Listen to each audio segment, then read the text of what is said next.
बेशक आप इस बात से तो वाकिफ होंगे कि भारत में पोर्नोग्राफी बैन है, यानी कानूनी तौर पर ना भारत में पॉर्न मूवीज बनती हैं और ना ही सार्वजनिक तौर पर उसे देखा जा सकता है। लेकिन दुनिया में कई देश ऐसे भी हैं जहां धड़ल्ले से पॉर्न मूवीज बनती और सर्कुलेट होती हैं। उन्हीं देशों में से एक देश है जापान, जहां हाल में पॉर्न मूवीज को लेकर एक ऐसा कानून आया है जो पूरी दुनिया में चर्चा का विषय बना हुआ है। नमस्कार दोस्तों, मैं हूं नतांश पटेल और आप देख रहे हैं क्राइम तक। दरअसल हम बात कर रहे हैं जापान में पॉर्न मूवीज बनाने के नाम पर हो रही कम उम्र की लड़कियों पर अत्याचार के बारे में। आपको बता दें कि जापान में पॉर्न मूवीज बनाने की उम्र को 20 साल से घटाकर 18 साल कर दिया गया था, जिसके साथ ही कम उम्र की लड़कियों पर ज्यादती में ज्यादा इजाफा हो गया था। इजाफा इस कदर बढ़ गया कि कई लड़कियों ने पब्लिकली ये खुलासा किया कि उनके ऊपर किस तरह अत्याचार हुए हैं। उन्हीं में से एक है माइको।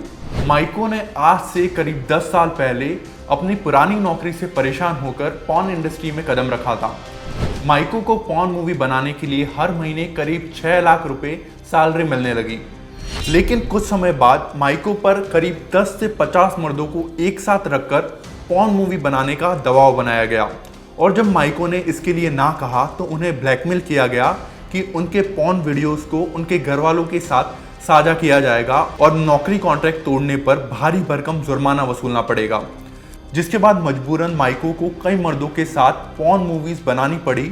माइको ने बताया कि ये काम उनके लिए बहुत मुश्किल था, जिसके लिए उन्हें ड्रग्स और अल्कोहल का सेवन भी करना पड़ा, जिसका असर उनकी मेंटल हेल्थ पर भी हुआ।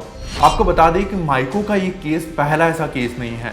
जापान में इस तरह कई लड़कियों को कम उम्र में पहले पॉर्न इंडस्ट्री में लाया गया और फिर लंबे समय तक इसी में रहने का दबाव बनाया गया, और ऐसा ना करने पर उन्हें ब्लैकमेल और साथ ही जुर्माना वसूलने जैसी चीज़ों से धमकाया गया।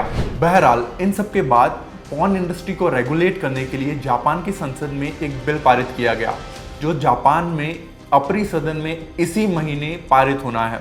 अगर ये बिल हूबहू पारित हो जाता है तो डायरेक्टर्स को अभी तक नियम के विरुद्ध बनाई गई सारी पॉर्न मूवीज को डिलीट करना पड़ेगा। बिल के नियम के अनुसार लोग पॉर्न मूवी बनाने का अपना कॉन्ट्रैक्ट 1 साल के अंदर कैंसिल कर सकते हैं। साथ ही कॉन्ट्रैक्ट साइन करने और शूटिंग के बीच 1 महीने का समय होना चाहिए और शूटिंग और पब्लिक रिलीज के बीच 4 महीने का। वहीं एक्सपर्ट्स का मानना है कि इस नए कानून के आने के साथ ही यंगस्टर्स को पॉर्न इंडस्ट्री में आने से बचाया जा सकेगा। आपको ये जानकारी कैसी लगी, कमेंट सेक्शंस में ज़रूर बताएं।